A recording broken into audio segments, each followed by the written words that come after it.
슝. 와! 여러분은 방금 브라질 상공에서 비행기 밖으로 밀려나왔어요. 그리고 여러분과 낙하산 그리고 저 아래에 있는 땅 외엔 아무것도 없죠. 자, 점점 더 가까워지고 있어요. 열려라 망할 낙하산. 드디어. 하지만 마카가 가기 시작하면서 안돼. 아마존강으로 추락하고 있어요. 이제 도망갈 곳은 없어요. 첨벙. 무거운 천에 덮여 물속에 있어요. 한쪽으로 밀어내면서 숨쉬기 위해 몸부림치며 방향을 찾으려고 해요. 하지만 낙하산 함정에서 벗어나자마자 물속에서 이상한 것이 움직이는 걸 눈치챕니다. 검은 실루엣 하나가 여러분 주위를 돌고 있어요.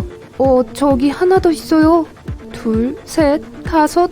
물고기가 때로 있는데 여러분에게 관심이 엄청 많아 보이네요. 안 돼. 공포감에 얼어버립니다. 피라냐예요. 두려움에 비명을 지르고 도망치고 싶지만 잠깐만요. 피라냐는 차분하고 심지어 약간 수줍음을 타요. 보통 사람을 쫓지 않죠. 사실 대부분의 동물들처럼 여러분이 두려워하는 것보다 피라냐는 여러분을 더 무서워해요. 게다가 사냥꾼이라기보단 죽은 동물을 먹는 청소부니까 여러분에게 그리 관심이 있는 것도 아니에요. 하지만 여러분이 갑작스럽게 움직인다면 당황해서 무슨 일인지 다시 확인하러 오려고 할지도 몰라요. 물론 이빨을 드러내고요. 어떤 피라냐 종은 채식을 하기도 해요. 하지만 너무 큰 기대는 하지 마세요. 여러분 주위에 있는 녀석들은 맛있는 인간 스테이크를 거절하진 않을 테니까요. 그러니 침착하게 있든지 아니면 아주 천천히 움직이도록 하세요. 그중 가장 위험한 종인 피라냐 나테리는 청각이 뛰어나며 소음에 반응해요. 그런 식으로 먹이의 위치를 찾는 거죠. 잠재적인 먹이를 찾았을 때 서로에게 신호를 보내면서 물고기 떼 전체가 의사소통을 해요. 소리 질러 불러들이지 않도록 하세요. 피라냐 나테리는 소리를 들으면 사냥할 뿐만 아니라 소리를 스스로 내기도 해요. 만약 피라냐를 하나 잡거나 다른 물고기와 마주치게 한다면 피라냐는 개처럼 짖을 거예요. 이래도 아직 안 무서우냐는 뜻이요. 낙하산은 아직 버리지 마세요. 배낭 안에 뭔가 있다면 손과 발을 보호하도록 하세요. 이건 연약하고 쉽게 접근 가능한 피라냐가 노리는 꽤 맛있는 표적일 테니까요. 피라냐의 턱은 뼈를 으깰 정도로 강하니 단단한 신발과 두꺼운 장갑이 욕이 날 거예요. 영화에선 종종 피라냐를 엄청난 톱니 이빨들을 장전한 흉포한 괴물로 표현하죠. 봄방학 동안 호수에서 노는 재미를 다 망쳐놓는 걸 보니 다들 두려워하는 게 당연하죠. 사실 헐리우드는 이 아이디어를 시오도어 루즈벨트에게 얻었어요. 20세기 초 그는 피라냐를 세상에서 가장 흉포한 물고기라고 묘사한 책을 썼어요. 그는 물고기 떼가 단 몇 초 만에 소 전체를 해치우는 것을 봤다고 말했어요. 완전 그런 건 아닐 수 있지만 연구에 의하면 그건 인간이나 몇몇 더 큰 동물들이 피라냐를 직면했을 때의 전형적인 상황은 아니라는 걸 보여줬죠. 네, 이들의 면도날 이빨은 정말 무자비하게 뾰족한데 길이는 약 5mm 정도 돼요. 상어나 피라냐 같은 해양동물의 이빨이 빠진다는 건 상식이죠. 상어는 하나씩 빠지지만 피라냐는 4분의 1이 빠져요.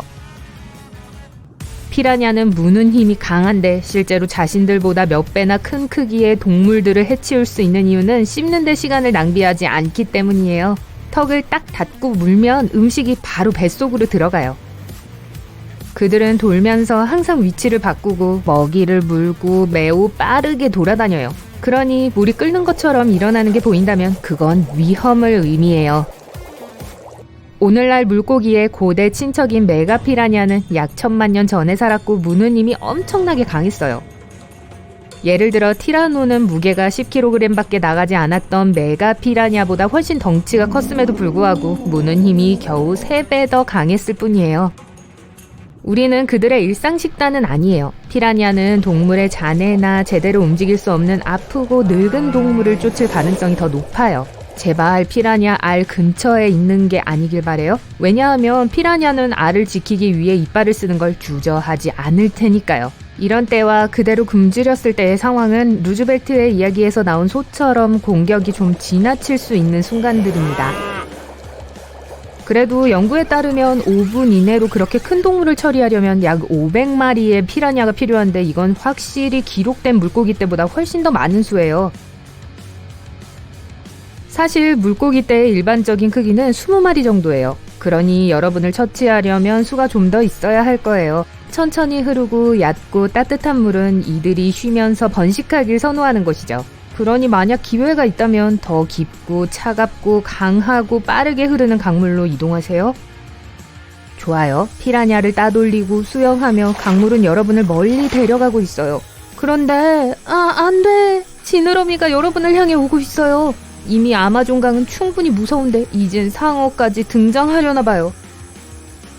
그냥 상어가 아니라 뱀상어, 백상아리와 더불어 가장 위험한 종 중 하나인 황소상어에 대해 이야기하고 있는데요. 게다가 이 중에서 무는 힘이 가장 세죠. 피라냐가 다 뭐예요? 이 상어들이 영화에 더 많이 등장한다고요. 황소상어는 바닷물과 민물 둘 다에서 발견될 수 있는데 따뜻하고 얕은 강 형태의 물을 엄청 좋아해요. 네, 여러분이 지금 있는 곳처럼요. 황소상어는 새끼를 기르거나 알을 낳지 않아요. 포유류처럼 새끼들이 태어나기 때문에 민물 서식지로 가는 걸 선호하죠. 황소상어는 거북이, 새, 갑각류 그리고 다른 물고기를 먹어요. 아프리카에 사는 것들은 가끔 하마를 공격하기도 해요. 하지만 그 짐승을 상대로 한 싸움에 운이 안 따를 때가 종종 있죠. 황소상어는 음식에 관해서는 그다지 까다롭지 않기 때문에 자신들을 향해 헤엄쳐오는 맛있는 먹이를 마다하지 않을 것 같네요. 비록 그 순간 하고 싶은 유일한 것이 몸을 최대한 멀리 내던져 벗어나는 걸 수도 있지만 침착하게 계세요. 상어가 이미 너무 많이 먹어서 그냥 쉬면서 무심하게 여러분 옆을 지나가고 있는 걸 수도 있어요. 천천히 움직이면서 물에 떠서 상어를 주시하세요. 멀리 헤엄쳐 갈 때까지 기다리세요. 이런 첫 번째 상어는 여러분을 쫓고 싶어 하지 않았지만 두 번째 상어는 너무 가까이 왔어요. 좋아요. 다른 방법을 쓰세요. 이 동물들은 입으로 헤엄쳐 들어가주는 쉬운 먹이를 선호하니 바로 여러분이 해야 할 일인 자기 방어를 하지 않는다면 상어는 고마워할 거예요. 눈, 아가미, 코와 같이 민감한 부위를 찾으세요. 특히 날카로운 뭔가를 갖고 있다면 말이죠. 얕은 물에 있을 때는 방어 자세를 취하고 땅을 딛고 굳건하게 서 있으세요. 무술 영화에서 봤던 그 많은 동작들을 조금 과시해보세요. 만약 주위에 산호초, 바위 또는 다른 단단한 물체가 있다면 상어가 뒤에서 놀라게 할 수 없도록 그것들의 등을 기대 서세요. 만약 열린 물속에 있다면 모든 방향을 다 가릴 수 있게 서로 등을 댈 수 있는 동반자가 있는 게 좋아요. 눈을 맞췄어요. 놀란 상어는 떠났지만 아직 긴장을 풀지는 마세요. 눈이 정상으로 돌아오면 다시 돌아올 거예요. 이제 모든 공포를 뱉어내고 가능한 한 빨리 헤엄쳐서 마침내 물과 수면 아래에 잠복해 있는 모든 생물들이 있는 곳에서 탈출하세요. 여러분은 해안으로 나와 숨을 거칠게 쉬면서 긴장을 풉니다. 이제 끝난 거면 좋겠는데 충분히 겪은 거 아닌가요? 안 돼. 또 소리가 나요. 이번엔 뭐죠?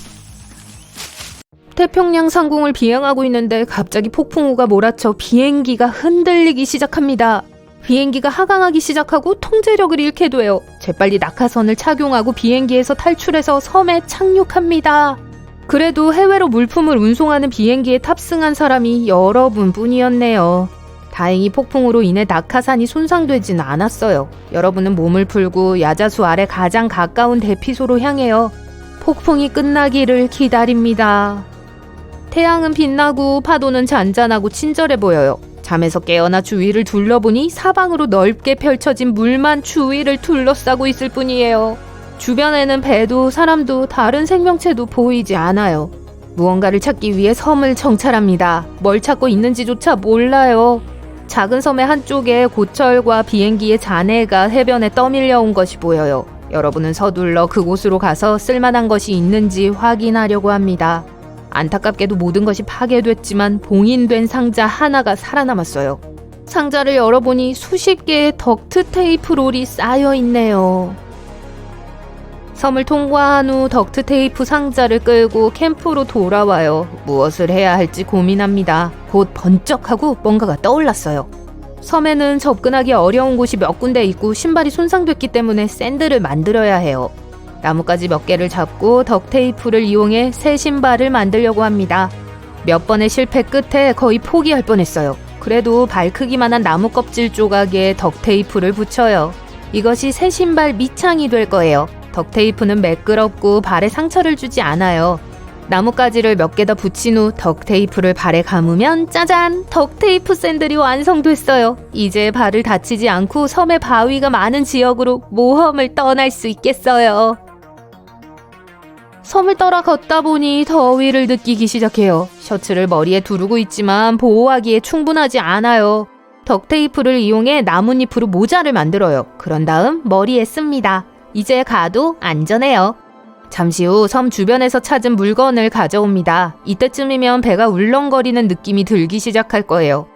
다음으로 바위 암초에서 크고 맛있는 게와 물고기를 발견하지만 맨손으로는 잡을 수 없어요. 긴 나뭇가지를 잡고 야자수 잎을 가져다가 모은 것을 하나로 묶어 그물을 만듭니다. 그런 다음 덕테이프로 그물을 보강하고 산호초로 향해요.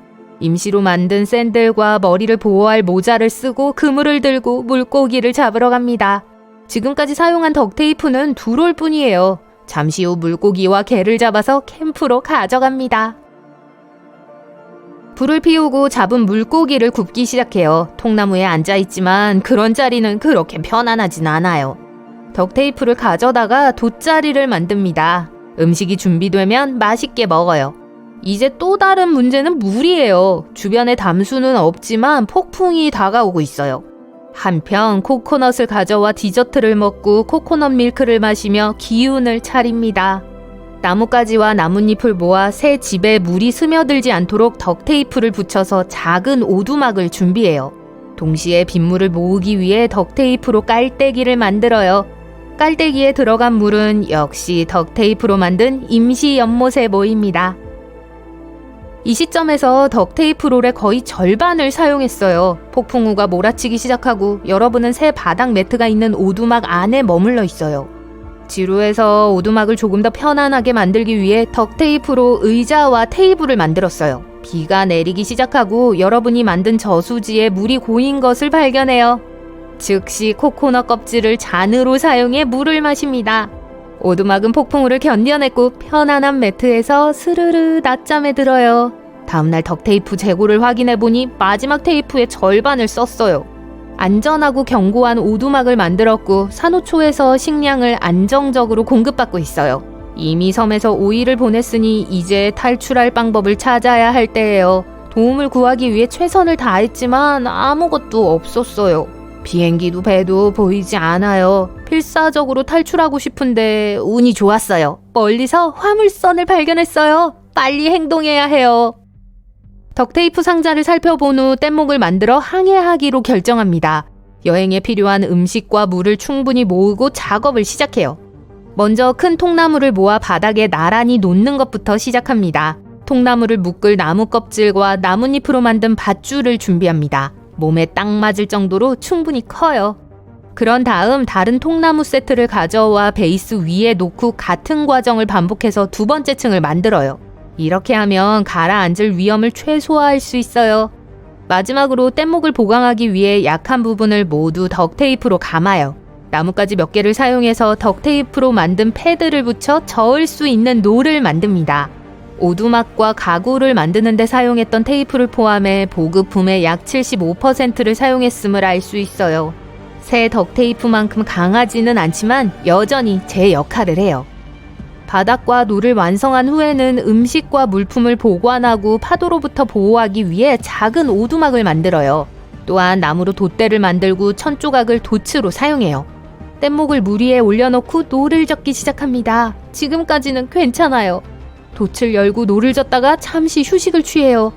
고개를 돌려 지난 5일 동안 여러분의 집이었던 섬을 바라봅니다. 모든 것을 걸고 위험한 여정을 떠나고 있지만 섬에 너무 오래 머무르면 분명히 성공하지 못할 거예요. 벌써 1시간이 지났고 섬은 거의 보이지 않아요. 하지만 배는 점점 더 가까워지고 있어요. 비상 상황에 사용할 덕테이프가 아직 한 롤 더 있어요.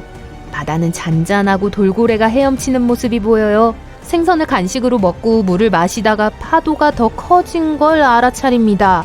돛을 준비하고 몸을 숨겨요. 뗏목이 튼튼해서 다행이죠. 큰 파도가 뗏목에 부딪혀 음식과 물 일부를 떨어뜨립니다. 하지만 뗏목은 아직 온전해요. 시간이 지나면서 해가 지기 시작하지만 여전히 생명의 흔적은 보이지 않아요. 남은 덕테이프를 사용해 뗏목을 수리합니다. 폭풍으로 식량을 조금 잃었지만 그물로 물고기를 더 잡을 수 있어요. 코코넛 껍질에 작고 안전한 모닥불을 피우고 생선을 요리해 먹기 시작합니다. 뒤돌아보니 배 한 척이 다가오는 것이 보여요. 즉시 나뭇가지를 집어 불을 붙이고 이곳을 볼 수 있도록 흔들기 시작합니다. 배는 여러분을 놓칠 것 같았지만 배에 타고 있던 누군가가 여러분을 알아채요.